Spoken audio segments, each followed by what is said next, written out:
The fundamental thing about marketing is always understanding your customers. So but all you need to do is collect more information about the customers. Who are they? Why are they coming to the site? Why do they purchase? And then once you collect that information, a lot of marketing channels will help you figure out the rest. You're listening to the Keep Optimizing podcast to increase your traffic, improve your conversion rates, and grow your profits. Hello and welcome. I'm Chloe Thomas, the host of this e-commerce marketing focused podcast. If you're not familiar with our format, well, each month we focus on a different marketing method like email or SEO or Facebook ads. And each week I interview a different expert to explore the latest advice on making that marketing method work for you. I love hearing from you guys, from our listeners. So when we get a nice mention or someone emails me or DMs me on LinkedIn or grabs me at a conference, not physically, just grabs me, say hello at a conference, I do like to give them a shout out. So a big hello to AJ Saunders, who's a long time listener and who messaged me quite recently on LinkedIn. So, hey, AJ, hope you're having a good one. And if you would like a shout out at the start of an episode, then get in contact, say something nice about us on LinkedIn or your blog or something, or head to keepopt.com/review to find out how to leave a review on one of the podcasting platforms. This month is all about attribution, analytics, data, all those kind of good stuff. So this month, rather than doing a particular marketing method, we're talking about those fundamentals that underpin the performance of all your marketing and ever more so as the space develops. Last time we looked at building the right analytics tech stack. This time we're getting deep into cookies. We are looking at how you can start capturing your own first-party cookies, which means you get past you can capture those and hold on to them, thus avoiding most of the cookie legislation and cookie browser changes that are coming in. And then how you then provide that data to your marketing platforms, your email marketing, your ads marketing platforms, in order to improve the performance they give you. For example, more alerts about abandoned baskets going to your email platform, so you get more abandoned basket emails going out.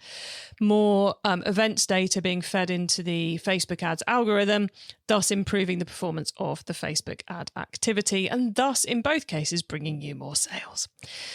That's what we're going to be talking about in this episode. Really fascinating chat. Really enjoyed talking to this guest. She both explains the complex bits, but also makes the whole thing seem a lot more straightforward than you're probably thinking it is right now. So make sure you listen right to the end of the episode, because she has got some brilliant answers to the Quickfire Insider tip section to help you maximize your performance. And I'll also be sharing my take on it and outlining some other ways we can help you. So stay tuned to the end. Did you know that third-party cookie deprecation and iOS changes have slashed your retargeting audience by 40%? Painful, right? But there's a solution. Aimerce extends data tracking from 7 days to a full year, automatically enhancing your Klaviyo flows and ad signals. The result? Their customers have seen 20% more Klaviyo flow revenue and 40% more ad signals across Meta and Google, with zero extra effort. Join top brands to gain 60% more tracked customer profiles and a 40% revenue boost in Klaviyo, Meta and Google ads from the first month. Sign up for your 30-day free trial via keepopt.com/Aimerce. That's keepopt.com/AIMERCE. In this episode, I'm chatting with data tracking expert Yiqi Wu. Yiqi is the founder and CEO of Aimerce, a next-gen platform to empower long-lasting relationships with customers by putting you in control of your first-party cookies. Hello, Yiqi. Hi, Chloe. Thank you for having me here. Super excited to have you on to help us with one of those kind of, not weird, but one of those left field, I didn't realize I was getting into marketing to deal with this stuff. Oh my God, it's all very complicated pieces that feel like we've been talking about it for a long time in the industry, but we don't have any solutions. So I'm really excited to be catching up with you on it and shining a light on what Aimerce does too. Before we get into all of that, how did you end up in the world of data tracking? Because it's pretty niche. Right. So I actually come from a very technical background. Before building Aimerce, I was I graduated with a computer science degree and I went to work for Facebook back in 2014. And I worked at Facebook for almost 6 years. And I went on to work for Reddit for another 3 years, built their A/B test platform. So like I have been in this data infrastructure like kind of domain for a long time as an engineer. I'm building out like all the tools that you are currently using, like Facebook and Reddit, all the ads toolings, testing toolings, data toolings, back and social media companies. But funny thing is, my parents actually run e-commerce stores. My parents have been doing silk business for almost 30 years. So I have seen a lot of struggle, like they've been gone through in the last like 30 years, ups and downs as a small, medium business. And I know like a lot of things like important. They know it's important, but it's like something that they did not have the capability to like comprehend or like even like set up things correctly. And then I do those things for them, and I realize this is a common pain point for a lot of people, like not just my parents. So like I decided to leave the big tech company and build my own company for this. You saw that opportunity through your parents' experience. Were like, this is what I do all the time. I can fix this. Yeah, exactly. See, I find it really fascinating that you're coming at this from the software engineer perspective. Do you think that gives you, I would assume it gives you a different perspective, and that it's probably easier to learn the marketing perspective than it is to learn for a marketer to learn the software engineer perspective? Do you think that would be true? I think it's like connected, but it's like two different pieces. Like marketing obviously involves a lot more than just data tracking. There are a lot more pieces like creative, thinking about marketing strategies, ad strategies, messages. But like the foundation of marketing has always been like data. Like if you do like digital marketing, for example, like Facebook marketing, like Facebook ads is always running on top of data. That's why Facebook is so valuable. Like they have like pretty much everything about you, I guess. So I would say like it's like a low-hanging fruit that people are not paying enough attention to. And as this is something that you fix one time and you can benefit forever type of thing. So I would like, it's worth spending like a day or a week like learning and fixing those things, I would say. Got you. Okay, well, let's get into the challenge that is first-party cookies. First off, why should an e-commerce brand care about putting in the tech and the systems in order to collect their own first-party cookies? Why bother? Right. So people have heard about the concept of third-party cookies going away. Like people talk about that a lot. Like a lot of people don't know details, like what is going on and what is happening here. So what we did is quite interesting. We read the entire Safari's ITP. It's called Intelligent Tracking Prevention. And we learned how Safari is actually doing things. For a lot of the countries like US, UK, a lot of traffic is coming from Safari. Like note here, I'm not talking about Chrome yet. Like Chrome is another story. So I'm strictly talking about Safari in this topic.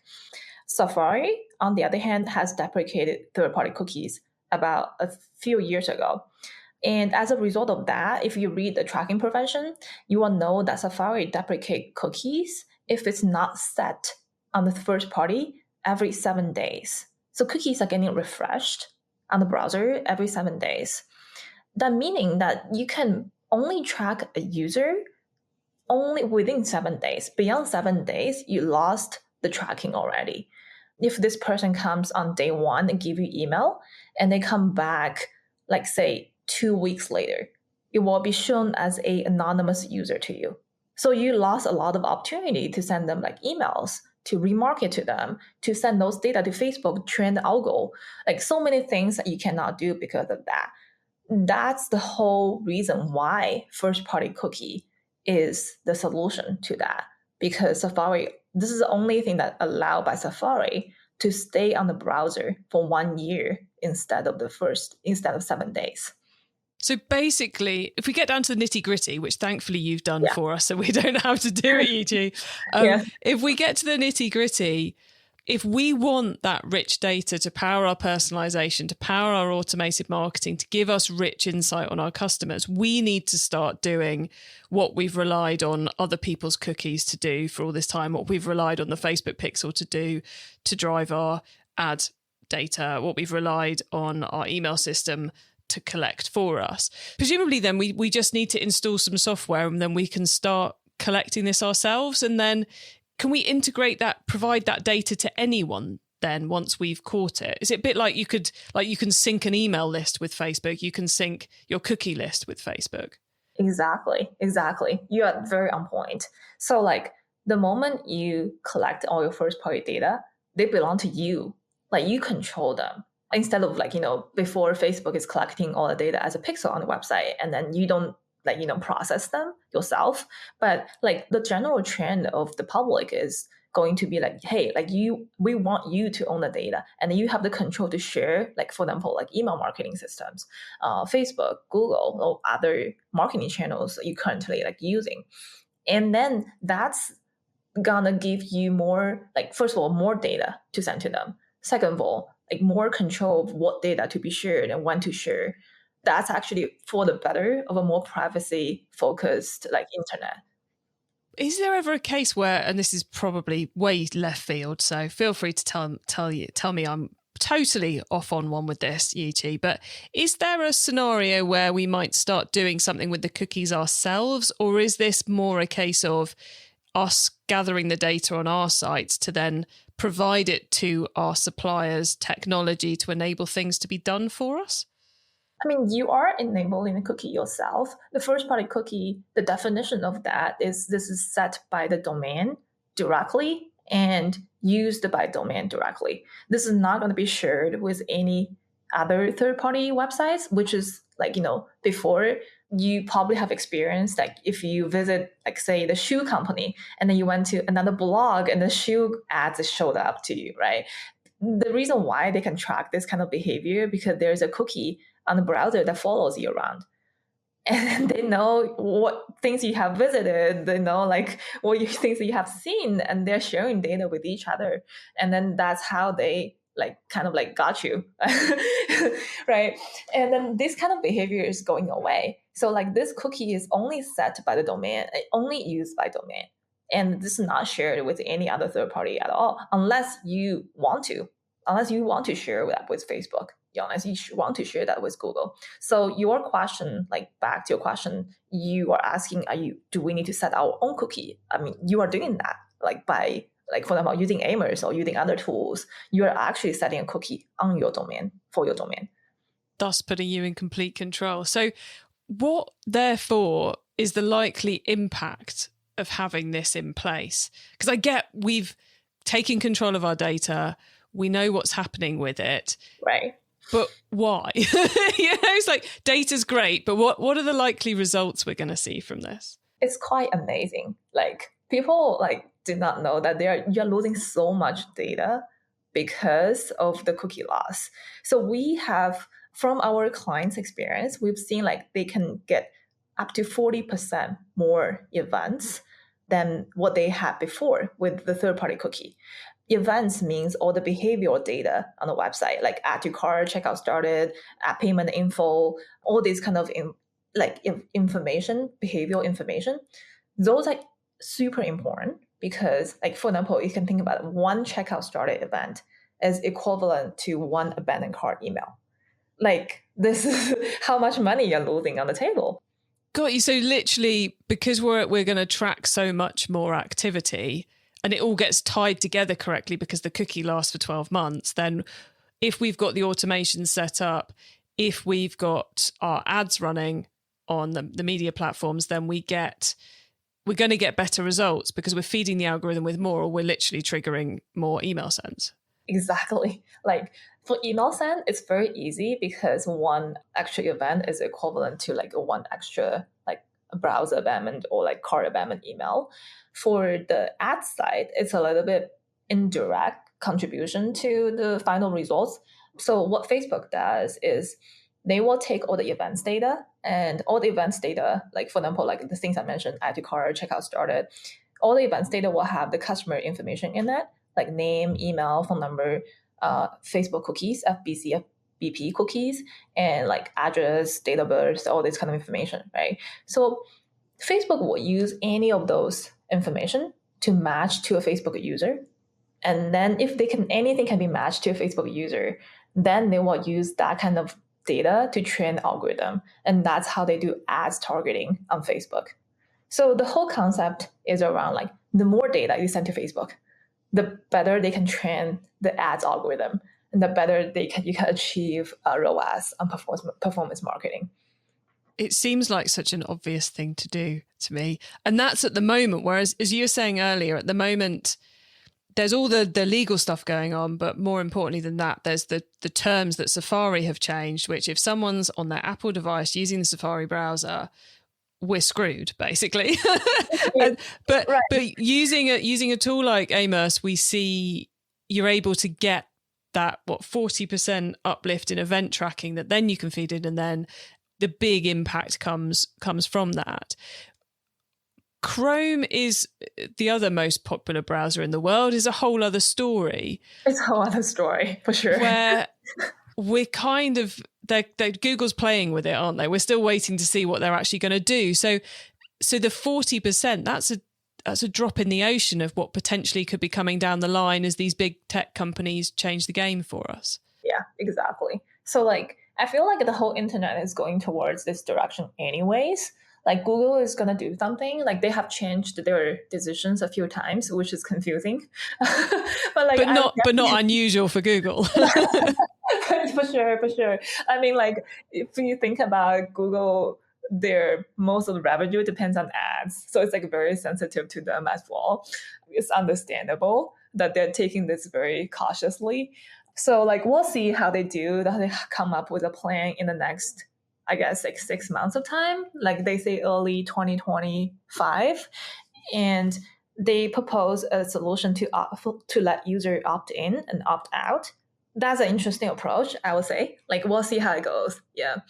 Yeah, I think that's all we can say, isn't it? But I guess the key thing is the numbers you're giving us, that's with only one browser really causing problems, and more is going to be coming. So the need for collecting your own cookies is going to become more important. Now, collecting your own cookies sounds super complicated and super difficult to do. And often when we're playing around with tracking, it becomes hard work and complicated and all the rest of it. Is this hard to get set up? You know, do we need to be an enterprise business before we can implement this kind of tech, or is this something that is open and available to anybody? Very good question. I'll be very honest, those big Fortune 5 companies, they have a team working on that. So like, it's complicated if you build your website on your own, and then you have to set up everything yourself, but they have teams working on that.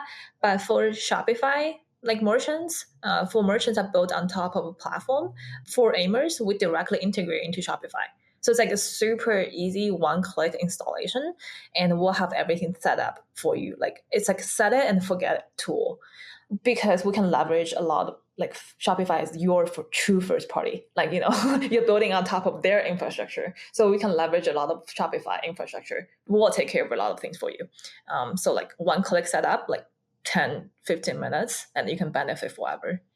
It might be complicated stuff, but it's like add to cart is add to cart is add to cart, isn't it? At the end of the day, there's not a lot of customization needed here. Exactly. Yeah.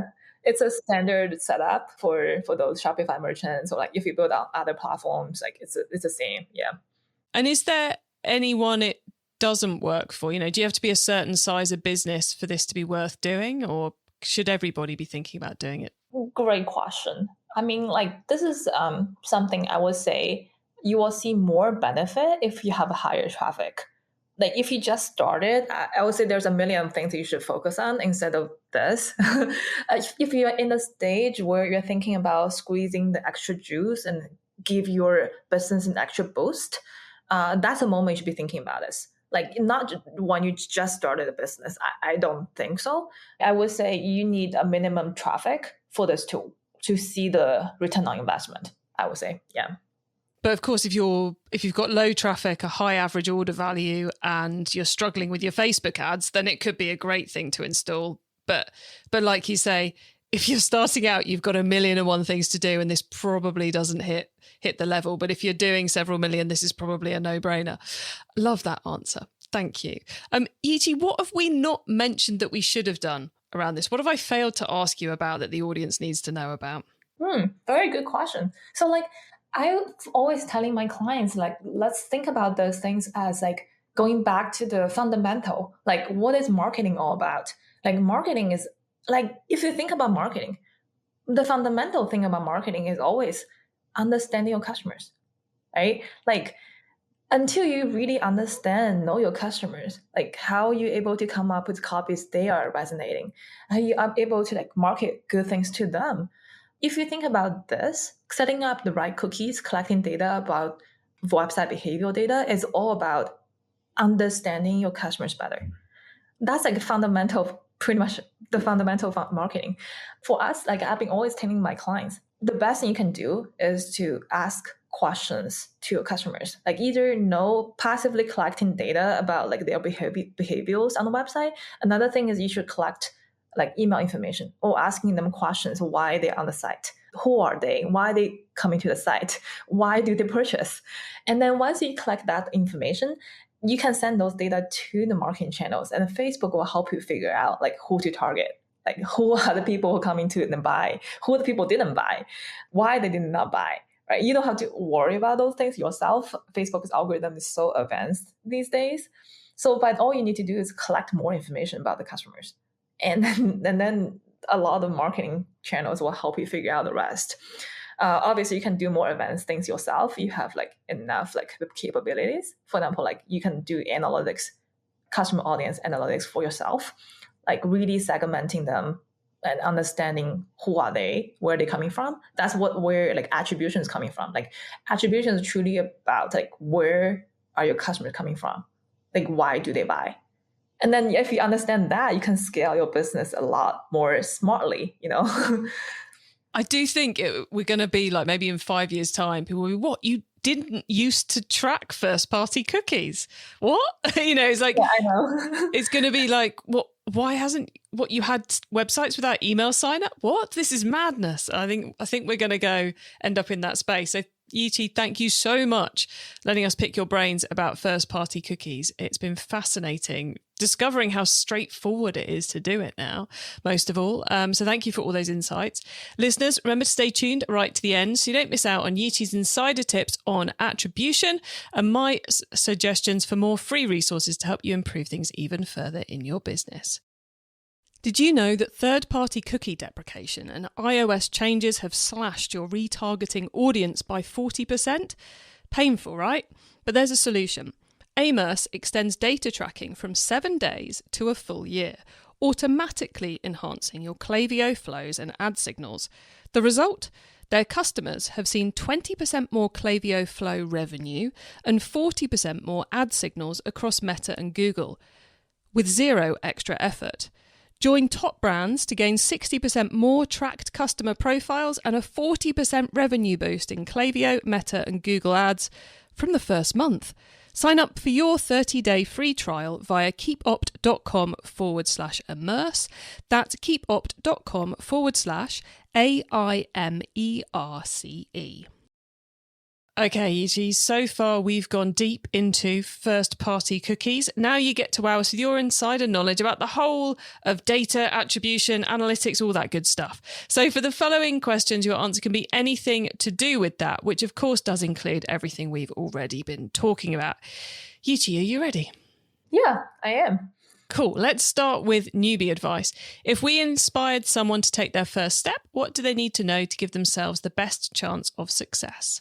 Mm-hmm. So I would say if you just started, take a look at your events manager at Facebook.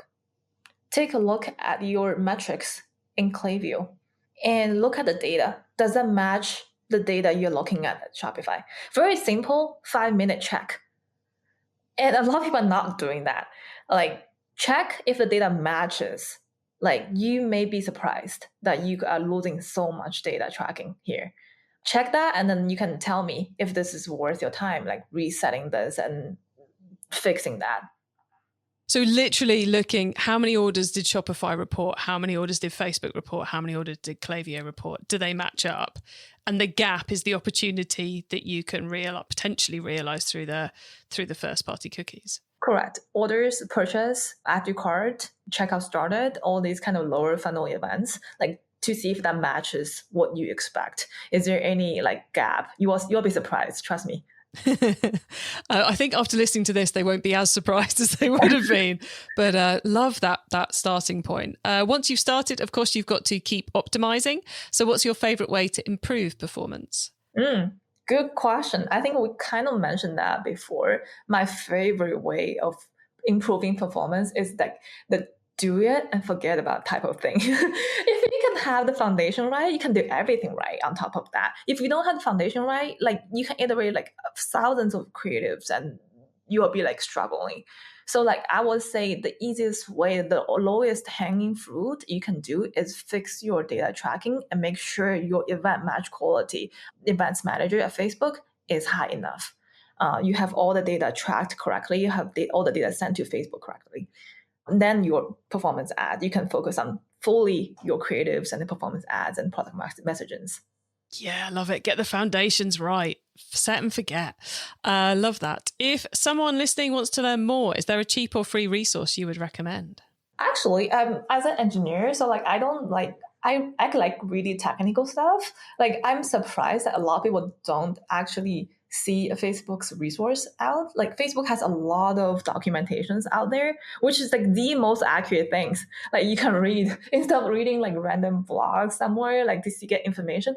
Facebook had their documentation out there. They talk about their attribution model, how they track, how they calculate. They talk about what event matters the most. If you look at Events Manager documentation on Facebook, they tell you the most important event like parameters are two things: emails and FBC, and the rest of them like names, phone numbers, address. But they rank those for you.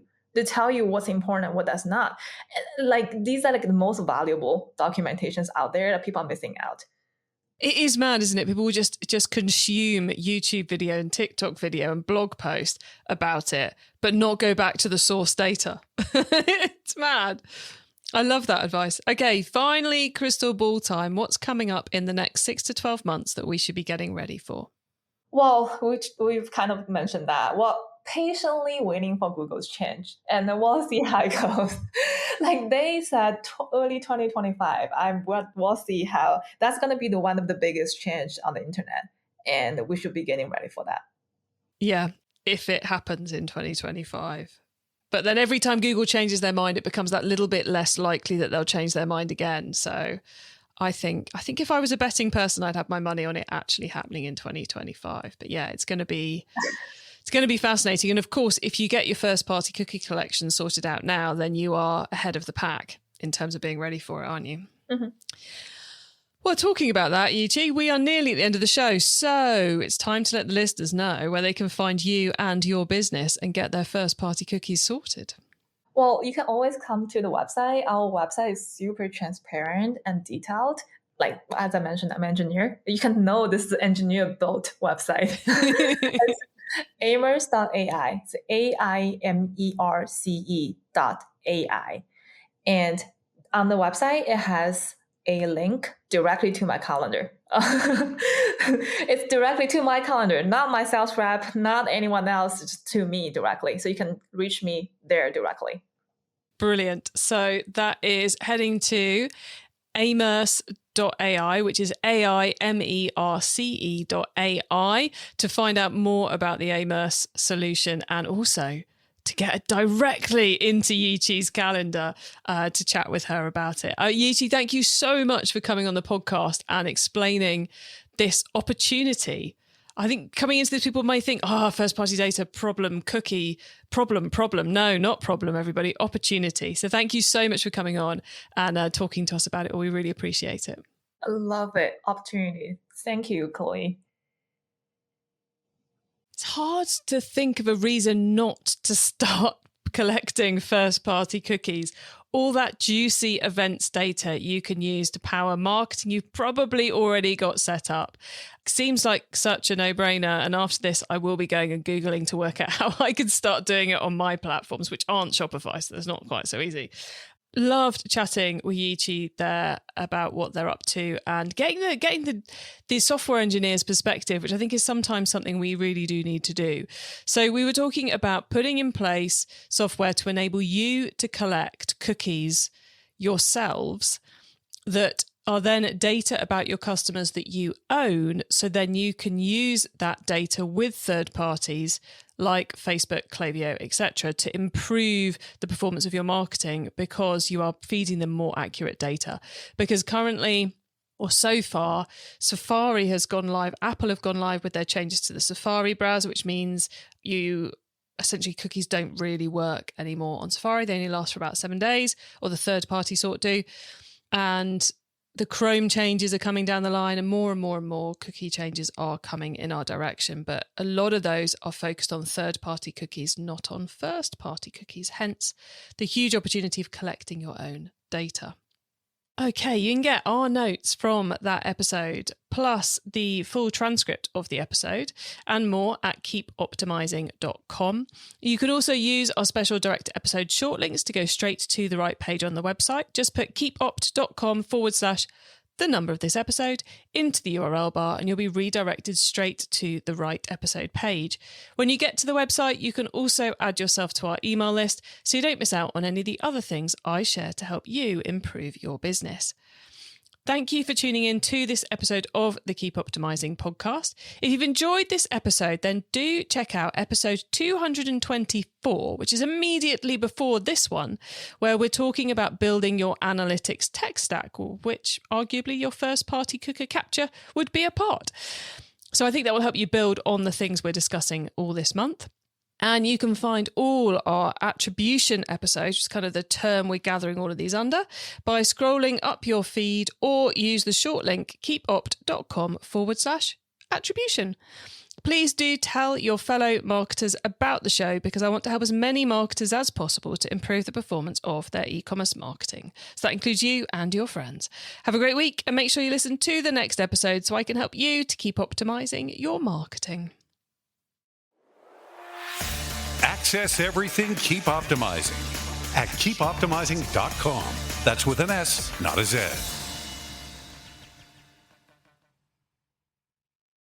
Join top brands to gain 60% more tracked customer profiles and a 40% revenue boost in Klaviyo, Meta and Google Ads. Sign up for a 30-day free trial via keepopt.com/Aimerce. That's keepopt.com/AIMERCE.